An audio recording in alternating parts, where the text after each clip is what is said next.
Hello everyone, my name is Sehja and I am in my first year, second semester Nanka University.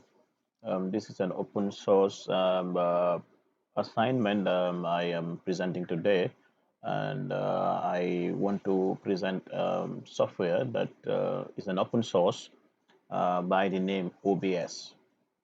OBS is a free open source app for screencasting and live streaming. Editing in C and C++ and built with Qt. OBS Studio provides real-time capture, scene composition, recording, encoding, and broadcasting via real-time messaging protocol (RTMP). It can stream videos to any RTMP supporting destination, including YouTube, Twitch, Instagram, Facebook, and other different platforms. Um, OBS, this is the user interface of OBS. It is developed by Hugh Jim and his community volunteers. It was first released in September 2012, and as I'm doing the video now, the stable release is in March 30th March 2022. I want to take you right through OBS, and first of all, we have to look at the menu bars, and first of all, we have the file menu where you have recording. This is where you show your recording. You remix your recording settings you want to do. You want to play with any settings, show settings. Since we don't have time, I'll not delve into most of these things, but I'll just take you through all of them. This is the edit menu where you have these menus: transform, order, preview, scaling, lock preview, and advanced audio properties. Then to the dock, that is where you play with the user interface. And profile, you can create new scenes and you know different sources, for whatever you want to do for your streaming and whatever. Scene selections, this is where you have your scenes. You can create multiple scenes, and you select any scene that you want to use. And tools, the tools is used when you want to get an output of the OBS. All right, and help, any other information you want to get about OBS, you can get it from here. As you can see, this is where you have the program monitor. Whatever you broadcasting on OBS, this is where you see it. And here you have the scene. This is where you have different scenes. You can create as many scenes as you can. This is where you do your capture. Either you want to capture a live video, you want to capture something that is in the system, and so many other different things. As you can see, you can capture input, audio, output capture, Blackmagic device, browser, color spaces, and you name it. And here, this is where you regulate your sound. And this is where you do your transition. You can select from the list of transitions that are available. And this is the control. This is where you do your streaming, recording.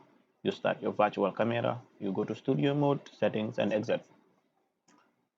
Without much ado, I'll just wanna explain these controls, which is very important. Whosoever is using OBS, this is where you come and do your manipulations and everything. So let me get to the studio level. You see how it works. If I should click the studio level, you'll get to see the screen will be divided into two. Let me just click one. Yes, the screen is divided into two, and now this will be for the preview and this is for the program. And in between you have the transition. The transition, you select cut, or you can select all the different transition: fade to black, cut, fade, and you can select your transition time too. Yeah, you see the transition time.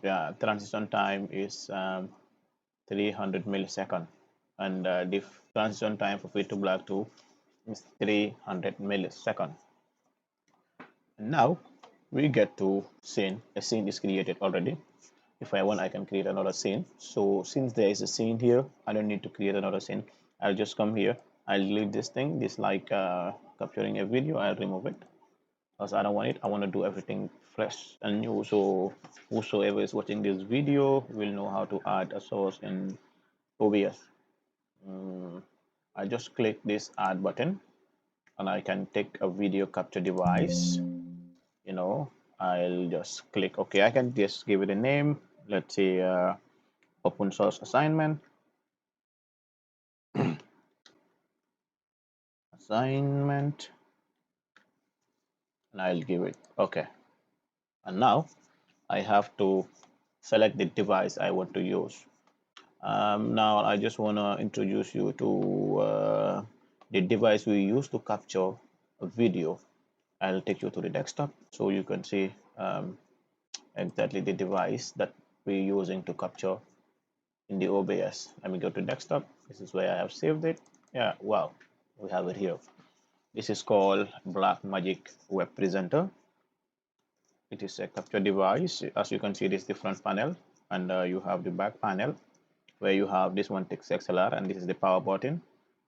Power supply. This is where you take the power supply, and it use Ethernet.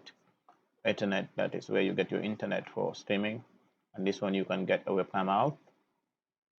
And these are the other three SDI connections. You can do serial digital interface connection. You put it in and you can give out, and this one is for a monitor out if you want to monitor whatever you are sending in here in the software OBS. So this is basically Blackmagic Web Presenter, and what it does is like it's a self-contained solution that includes a powerful hardware encoder, software for connecting to streaming platforms, and network connection. That means you don't need to buy an expensive computer or use complicated streaming software. Simply connect an SDI video source such as live production switcher or camera, then connect to the internet using an inbuilt Ethernet connection, and you can go on with your streaming. Now let's get back to OBS. Now we are coming here and we have to select our source capture. Now I've shown you the device that we're using to capture. It's called the Blackmagic Web Presenter. From here I should get a list because I have connected Blackmagic Web Presenter here. So let me just get here. Wow, this is the second option. I'll just click Blackmagic Web Presenter and wow, I got a video. Okay, meaning I am receiving video from the Blackmagic Web Presenter. I'll just click OK. As you can see now, the video is here, but it's not full. It's about half the screen. What I can do to maximize this picture is I'll just give it a click, and I'll just click transform, and I'll stretch the screen. Or otherwise, I can use the shortcut Control and S, but I'll just click, and it has filled the screen. And now let's get to the transition site where we can cut this thing to come here. Now we want to get this image from the preview to the program. As you can see, preview is here and program is here. Whatever is here is like what you are seeing, and whatever is here, it's what you are streaming. So I'll just give it a cut. Wow, it's boom. In the now I have my program, so I can start setting up for my streaming, or if I want to record, I can carry on with my recording. Coming to the setting here, this is where you manipulate all the streaming, the output video, audio, you name it, hotkeys. If you wanna, you know, use any button on the keyboard to do your job, a shortcut. This is a shortcut menu where you can, create a shortcut of all the keys that you have on your keyboard. I'll just give it a close. Sorry for closing. Then I'll just come back. Stream. As you can see, you have Daka service here, and you have your server encoder for streaming. So if I want to stream on YouTube, I can just click on custom, custom, and put in my server encoder. Then I can carry on with whatever I want to do. Yeah, I'll just, since I am streaming on Dacast, I'll just leave it on Dacast here, and I'll show you when it starts streaming. Just give it OK. So I have my video, the streaming is set up. I can start recording. It will record and save in the system, and I can start streaming. Let me start streaming and see. Start streaming. Okay, I should see a green light here when the internet connection is okay. Yeah, I'll get to know that my streaming has started and I can go to the platform I am streaming. Wow, exactly. So I am streaming on 660 or 640 kbps. Yeah, I am streaming this thing for my website, for the website of our company. So let me get to the site and see whether what I'm streaming, I can get it from the site. Okay, I'll just type the name of my site is www.grts.gm.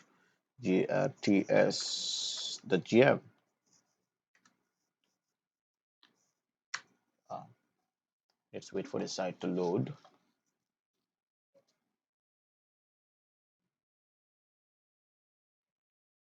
I think because of connectivity, this is why it is very slow to respond. I'll click on GRTS TV. This is where I got the iframe for the TV. I'll just click. Um, I'll play. Yeah. So I have what I was streaming from the OBS. I am having it in my website.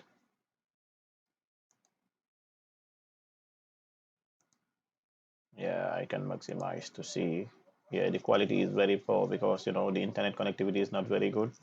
So we expect the quality not to be very good. So basically, that was just a brief explanation about OBS. I hope those watching this video will get a little understanding about OBS, and I hope it is a useful video. I'm signing out. Until next time, I am Sehja. Do have a blessed time watching this video. Bye bye. See you.